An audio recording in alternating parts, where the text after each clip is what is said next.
guys, Broadway fans, stands, and everyone in between.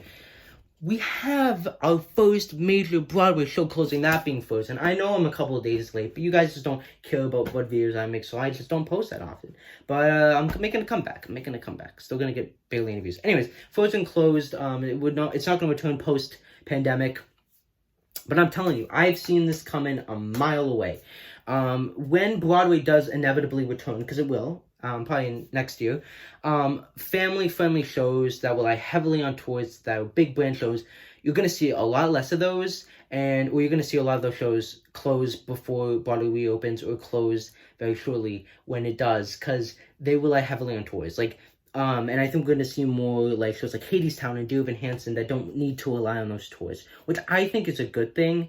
But at the same time, it's, you know what I mean? But Frozen was the weakest selling show in the Disney canon, in the Disney live action, just in the Disney thing. And like Aladdin was selling better. Again, I think this was because, one, Aladdin, Lion King had that nostalgia. These people had seen the movie 20 some odd years ago and were now taking their daughters. And if you did that with Frozen, it would have been way more successful, because those little girls would now be adult women, and they would be taking their little kids, and they would have time to really get into the culture. And I definitely do think they rushed it, and I think that the show was just very corporate. It wasn't really like, I saw a bootleg of it, and it was like, this show just, it just doesn't live up to the hype, and it's just not, and also got bad word of mouth in Denver, and, you know, it started off really decently, but it quickly fell, and it's because of the show, even though they made a bunch of changes, but I mean, you could tell just, like, because of the pandemic, how far Frozen fell. Like, they went from 1 million to, like, 700, like, that is a huge drop. So, I mean, I saw that coming a mile away. I think Ain't Too Proud, Tina the Tina Turner musical, they rely heavily on tourists, and I just don't know why. I don't know how they would come back, because both shows were not running that long. Come From Away will be fine. Company is a question mark. I don't really know. Diana did poor. I don't see Diana coming back. Go From the North Country, I don't see coming back. Hadestown and Hamilton, I think, will come back.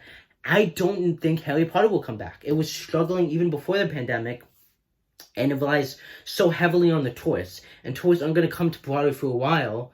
So I think it's going to really screw that whole thing up. I don't know about Jagged Little Pill. I'm telling you, Mean Girls is next. It has to be. Mean Girls has been doing really bad at the box office in the past year. It was heavily on tourists, and even though it recouped its investment, if I was a producer, I was like, this show's just going to lose more money.